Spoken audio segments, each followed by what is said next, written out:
Assalamualaikum warahmatullahi wabarakatuh. Perkenalkan, nama saya Muhammad Alfi Caksono, NIM 23B5050330006. Prodi Alih Program S1 Manajemen Transportasi Laut. Di sini saya akan membahas tentang jasa freight forwarding. Baik, di sini saya akan membahas tentang ekspedisi muatan atau freight forwarding service. Pengertian freight forwarding yaitu jenis bisnis atau usaha yang bergerak di bidang logistik, khususnya pada jasa pengiriman barang. Bagi para pelaku usaha atau bisnis, kehadiran jenis perusahaan yang satu ini tentunya memberikan banyak manfaat untuk bisnisnya. Sebab dengan jasa yang diberikan bisnis freight forwarding tentunya akan membuat kegiatan pengiriman produk bisnisnya menjadi praktis dan efisien. Penjelasan mengenai jenis bisnis freight forwarding sendiri telah diatur dalam Permenhub atau Peraturan Menteri Perhubungan Nomor 49 Tahun 2017 Pasal 1 Ayat 15. Di dalamnya menjelaskan bahwa bisnis ini merupakan jasa pengurusan transportasi yang kegiatannya ditujukan untuk semua kegiatan yang dibutuhkan bagi terlaksananya pengiriman dan penerimaan barang. Pengiriman ini sendiri dapat dilakukan melalui angkutan baik darat, kereta api, laut, dan udara.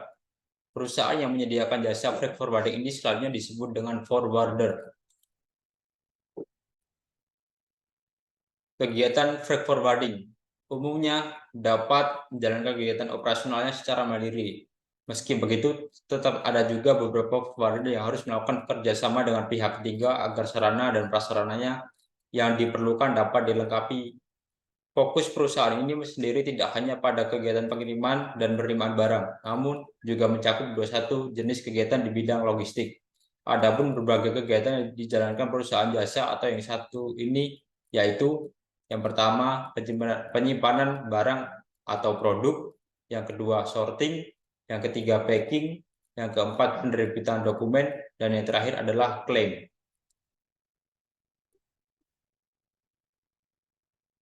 Jenis-jenis bisnis freight forwarder. Yang pertama yaitu forwarder internasional. Jenis forwarder yang satu ini dikategorikan ke dalam bisnis logistik kelas A, sebab jenis forwarder internasional dapat memberikan pelayanan yang lengkap akan berbagai kebutuhan customer-nya. Beberapa kebutuhan seperti pengiriman produk antar negara, pengeluaran Viata BL secara mandiri, hingga berbagai sarana prasarana yang menunjang kegiatan jasa ini dapat dipenuhi. Yang kedua adalah forwarder domestik. Forwarder domestik sendiri sebenarnya mempunyai cakupan wilayah yang mirip dengan forwarder internasional karena dapat melakukan pengiriman antar negara, akan tetapi jenis forwarder yang satu ini tidak semuanya mempunyai izin untuk mengeluarkan Viata BL. Yang ketiga adalah forwarder lokal. Untuk jenis ketiga adalah forwarder lokal, di mana jenis forwarder ini hanya bisa melakukan kegiatan pengiriman serta penerimaan barang dengan cakupan wilayah lokal saja. Meski begitu, forwarder lokal masih mempunyai akses dalam pengelolaan EMK, MKL, dan EMKU. Manfaat freight forwarding yang pertama yaitu membuat pengiriman barang menjadi praktis dan efisien. Dengan adanya jasa yang diberikan forwarder pada bisnis akan membuat proses pengiriman barang atau produk bisnisnya menjadi lebih praktis dan efisien. Di sini, perusahaan yang menggunakan jasa dari forwarder tidak perlu bingung lagi dalam mengurus prosedur pengiriman barang agar bisa sampai ke tangan klien. Sebab segala hal yang berhubungan dengan pengiriman sudah ditangani oleh forwarder. Yang kedua yaitu dapat mengirimkan barang dalam jumlah banyak. Jasa freight forwarding bisa membantu bisnis atau usaha yang melakukan pengiriman barang dalam jumlah besar atau banyak. Dengan begitu, bisnis atau usaha tersebut tidak perlu membuang banyak waktu, tenaga, serta biaya dengan percuma. Manfaat freight forwarding yang ketiga yaitu waktu pengiriman barang yang lebih cepat. Manfaat pengiriman barang yang lebih cepat selanjutnya dapat diberikan dengan kehadiran perusahaan forwarder sebagai kliennya adalah dapat memberikan durasi waktu pengiriman yang lebih cepat, sehingga bila bisnis atau usaha Anda ingin mengirimkan barang produk ke titik lokasi yang jauh disarankan untuk menggunakan jasa freight forwarding, sebab dengan jasa ini maka waktu atau durasi pengiriman dapat dipangkas secara signifikan daripada dengan kegiatan pengiriman secara mandiri. Yang keempat yaitu dapat mengirimkan barang berbagai jenis barang.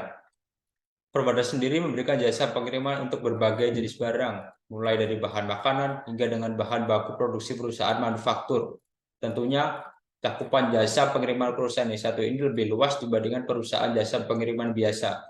Selain itu, forwarder juga dapat mengirimkan barang dalam jumlah kecil atau sedikit dengan biaya yang lebih murah dibandingkan jasa pengiriman biasa. Manfaat freight forwarding yang kelima atau yang terakhir yaitu jasanya cocok untuk perusahaan e-commerce maupun UKM lokal. Perusahaan forwarder sendiri menawarkan jasa pengiriman yang sangat cocok untuk UKM atau usaha kecil menengah lokal yang berbisnis menggunakan e-commerce. Terlebih lagi untuk mereka yang melakukan pengiriman barang dari maupun ke luar negeri. Umumnya untuk pengiriman lintas negara akan melibatkan banyak pihak, mulai dari banyaknya operator, legalitas, hingga dokumen persyaratan. Namun, dengan menggunakan jasa forwarder, maka pengiriman barang atau produk dapat lebih terjamin untuk sampai ke tujuan sesuai dengan tanggal yang disepakati. Di sini, pebisnis UKM dapat menegosiasikan biaya pengiriman yang paling ekonomis sehingga bisa lebih mengefisiensikan biaya. Tugas perusahaan jasa freight forwarder. Yang pertama yaitu pemilihan rute serta moda pengiriman. Forwarder di sini bertugas untuk mengurangi rute transit agar nantinya dapat memangkas durasi waktu pengiriman. Tidak hanya itu, perusahaan ini juga mempunyai tugas untuk memilih moda transportasi yang akan digunakan dalam pengiriman. Selain itu, juga melakukan pemesanan ruang muat barang baik LCL atau Less Than Container Load maupun FCL atau Full Container Load. Yang kedua yaitu penerimaan barang. Tugas penerimaan barang di sini mencakup pula sortasi dan packagingnya. Setelah barang rapi, dikemas serta keamanannya dipastikan, barulah mereka melakukan penimbangan berat serta mengukur dimensinya. Setelah itu, tugas selanjutnya adalah menyimpan barang yang telah rapi dan diukur tersebut di gudang atau warehouse. Yang ketiga adalah pengurusan dan penerbitan dokumen. Di sini tentunya forwarder sendiri harus paham tentang LC atau Letter of Credit mengenai perdagangan internasional, peraturan yang berlaku di negara impor, transit serta negara tujuan ekspor dan perizinan bea cukai.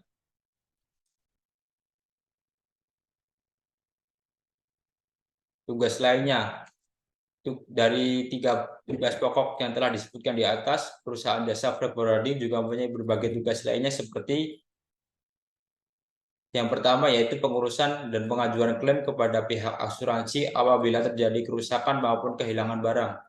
Yang kedua, penerimaan serta perhitungan airway bill atau BL of lading dari transport pengangkutan barang. Yang ketiga, membayar biaya terkait pengiriman seperti biaya handling, freight, serta biaya lainnya. Yang keempat, melakukan pengiriman barang konsumennya ke tempat tujuan baik domestik maupun internasional, baik pengiriman melalui pelabuhan, laut, maupun udara, serta melakukan pemantauan perjalanan barang dan memastikan bila telah sampai tujuan. Yang kelima, melakukan penerimaan barang impor dari pihak pengangkut. Yang keenam, mengurus berbagai hal terkait bea cukai seperti biaya yang ditagih dari pelabuhan, transit, serta tujuan. Yang ketujuh, melakukan pengiriman barang dari pelabuhan penerimaan ke warehouse guna disimpan sementara. Yang terakhir yaitu melakukan penyerahan barang ke konsaini dan mendistribusikan sesuai dengan permintaan konsaini. Pajak atas jasa freight forwarding. Seperti yang telah dijelaskan sebelumnya bahwa jasa freight forwarding merupakan bisnis yang terkait dengan kegiatan ekspor dan impor. Sehingga untuk jasa yang satu ini dapat mempunyai tanggungan jawab yang membayar pajak. Adapun jenis pajak yang dikenakan adalah PPN atau pajak pertambahan nilai yang menggunakan nilai lain sebagai dasar penggunaan pajaknya. Ketentuan pajak pada jenis jasa yang satu ini lebih detailnya mengenai PPN jasa freight forwarding bisa kita lihat pada PMK 75 2010 dan PMK 121 2015 yang lebih lengkap dengan lengkap dalam mengaturnya. Tidak hanya pajak pertambahan nilai saja, jasa freight forwarding juga berkaitan dengan PPh atau pajak penghasilan pasal 23. Di dalam PMK 141 2015 sendiri kita dapat mengetahui ketentuan lebih lanjut atau detailnya mengenai PPh pada jasa yang satu ini. Aspek pajak jasa freight forwarding. Berdasarkan Permenku atau Peraturan Menteri Keuangan Nomor 141 PMK 03 2015 menyebutkan bahwa Jasa freight forwarding merupakan usaha yang terdiri dari 4 segmen sebagai berikut. Yang pertama yaitu PPJK atau pengusaha pengurusan jasa kepabeanan yang melakukan pengurusan pemenuhan kewajiban pabean untuk dan atau jasa kuasa importir maupun eksportir. Yang kedua yaitu JPT atau jasa pengurusan transportasi murni yang merupakan jasa terkait dengan pengiriman barang ke berbagai tujuan. Tujuan ini baik dalam maupun luar negeri, mulai dari tempat pengiriman hingga pelabuhan atau bandara yang tergantung pada sifat barang dan tujuan pengiriman. Yang ketiga yaitu tracking yang merupakan jasa pengurusan transportasi melalui jalur darat sehingga menggunakan truk. Yang keempat atau yang terakhir yaitu pergudangan yang merupakan jasa pengurusan transportasi untuk melayani klien dalam masalah penyimpanan barang mulai dari muatan kapal sebelum didistribusikan ke penerima. Perhitungan PPN dan PPh 23 atas jasa freight forwarding. Freight forwarding merupakan salah satu bidang usaha yang tidak lepas dari kegiatan impor. Secara sederhana, freight forwarding adalah jasa pengurusan transportasi untuk penerimaan dan pengiriman barang. Berdasarkan peraturan yang berlaku, usaha jasa ini dikenakan 2 pajak yang berbeda yaitu PPN dan PPh 23.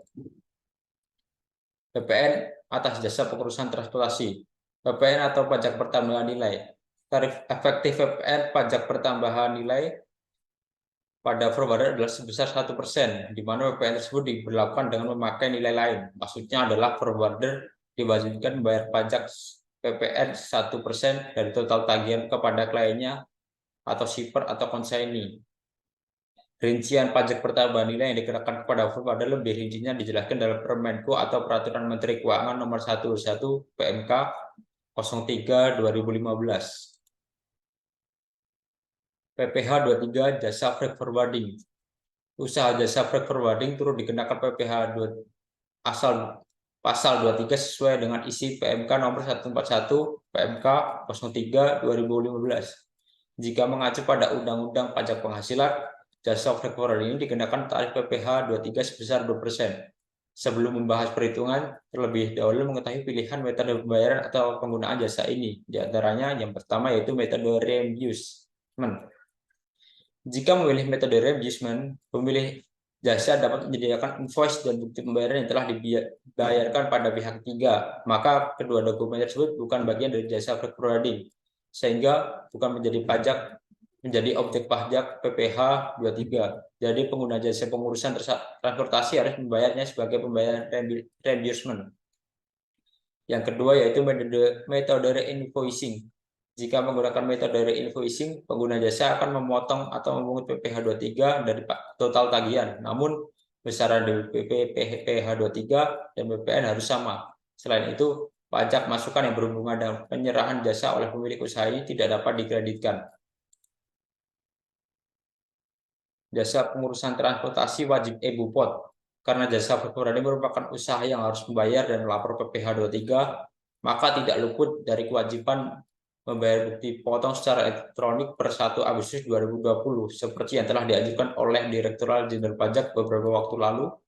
Jika pemilik jasa pengurusan transportasi ini telah menjadi pengurusan kena pajak atau PKP, wajib menggunakan e-Bupot untuk membuat dan menerbitkan bukti potong PPh 23.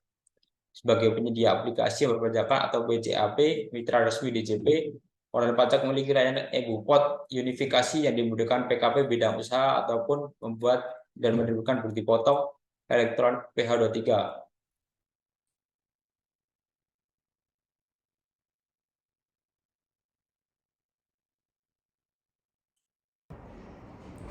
Baik, itu adalah sedikit pembahasan tentang jasa freight forwarding. Wabillahi taufiq wal hidayah. Wassalamualaikum warahmatullahi wabarakatuh. Terima kasih.